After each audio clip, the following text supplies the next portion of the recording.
Rev up your engines!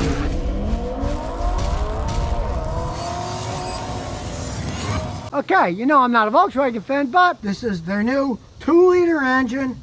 It's turbocharged. But see, he doesn't care about that. It's going to last a lot longer than he's ever going to drive the thing. If you want technology and you don't put much mileage on, these can be fun cars. Now, his infotainment system was going bananas doing crazy stuff, and they told him rather than take it apart, do some soldering, they just replaced the module in it, and now everything works okay. Now that, I don't care, you know, he's hardly got any miles on it, and they fixed it. They didn't charge him anything. They didn't make any whine about it. It has got a good shifter. And I asked him, I said, well, what do you think about driving it with that? Do you do it manually? And he said, no, because I can't beat the machine.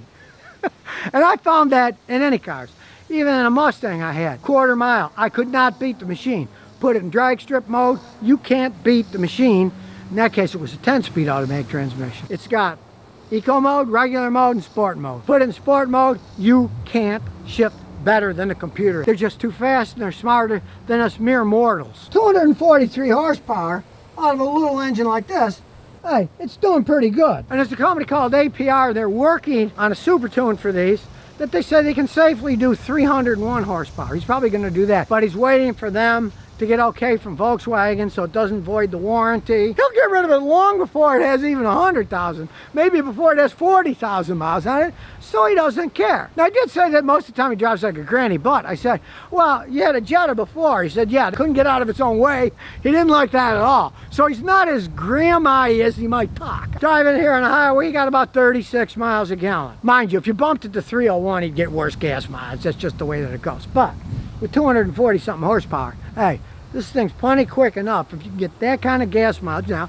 he did have it on eco mode because he wanted to get the best gas mileage. But realize this, when you're on a highway, it doesn't matter what mode you put it in, because you get into the top gear, and once you're cruising, it doesn't matter what mode you're in, it's in top gear, so it isn't going to bother it one way or the other. It's just getting from 0 to 80 is going to use more gas. Once you get to 80, it doesn't make any difference at all. He got these and they didn't charge him any extra.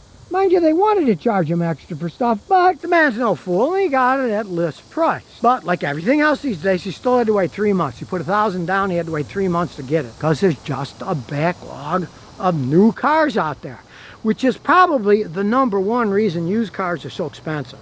Because the used cars are there.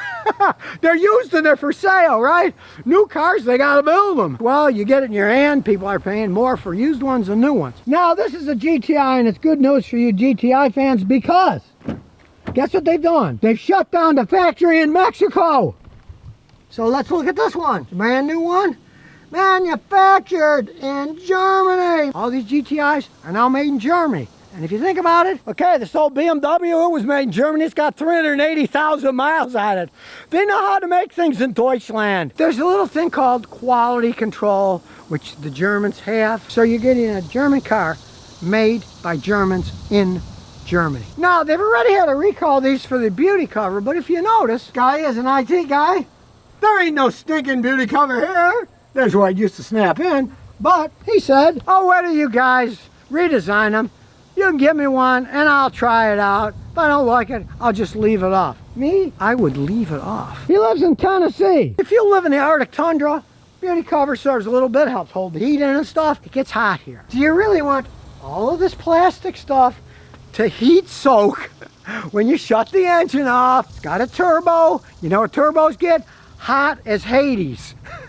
You're gonna hold that heat in, you're gonna wear that plastic out faster. Me, I'd just leave the thing off. Anyways, it's much more interesting that way. If you know anything about old Volkswagens, not old, but older, they were one of the early people that used GDI, gasoline direct injection. And they had nothing but carbon buildup problems.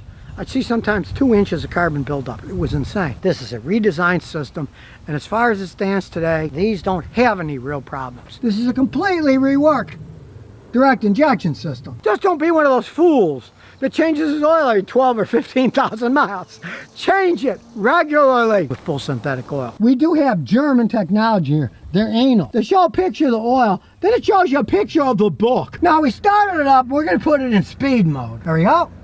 We want sport, then we go to vehicle. It's still booting up, so it takes a little bit of time. We turn the ESC off, confirm, Now we can drive fast. Now you can see it's got a decent backup camera. By law, they all have to. Now the first thing I noticed is that it's smooth as can be idling, even though it's a little 4-cylinder engine. We're in sport mode, which is S, and we have the traction control turned off so it won't activate. Relatively low vehicle is.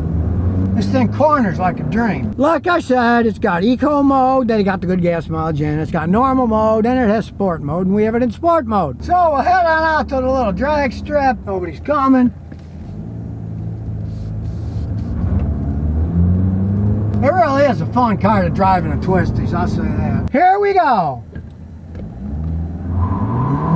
It's burning those tires, man. Lot of speed, but that transmission shifts like a dream. We'll do a little passing. Smooth, no jerking. Takes off fast with that turbo. Interesting enough, it's got a G meter, G-force meter. You step on it, turn left, turn right. Pretty cool. You want to see how many G's you can turn? I'm not going to do it and wreck his car, but hey, lots of technology. But it's made in Germany. With the sport mode and the traction control off, hey, this thing is quite a bit of fun to drive. Smooth and powerful. I can't wait until he puts that other tune on and it puts out 301 horsepower. Be even more fun to drive. And of course, it's got all the bells and whistles on the steering column. Fancy shaded sunroof. Keep the mosquitoes out if you open it. And let's face it, when you get in a twisties with this thing, man, it's a lot of fun. Now, if you want, you can take it out of sport, now it's just in D, and then it more or less purrs like a kitten. See, that shift was real smooth and slow. It's almost like a completely different car when you put it in eco mode. Literally a wolf in sheep's clothing. All you gotta do is push the button to sport. A lot of technology, fun to drive, good gas mileage eco, insane power sport. But realize one thing about this car. This man doesn't drive much. So this previous GTI went 35,000 miles. It worked fine, but he wanted a new one. He tried it on him. If you don't drive 20, 30,000 miles a year, you might be totally happy with one of these things. Because it really is a GTI. It's not just a badge. A lot of cars these days have badges on them that mean absolutely nothing. Some of the Toyotas say GR. That's supposed to be Gazoo Racing, made by Toyota in Japan, right?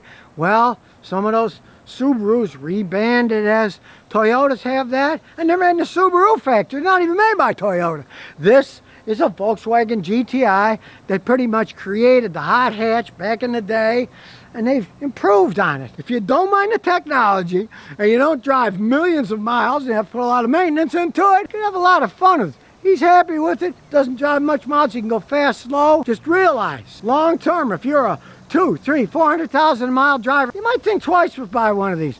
But if you're happy with a car that goes probably 100,000 miles, you had the chip after you replaced, they did it for free. I don't know, there's so many chips in cars, stupid. But the car itself handles like a dream. The transmission shifts like a dream. The engine can get great gas mileage in economy mode.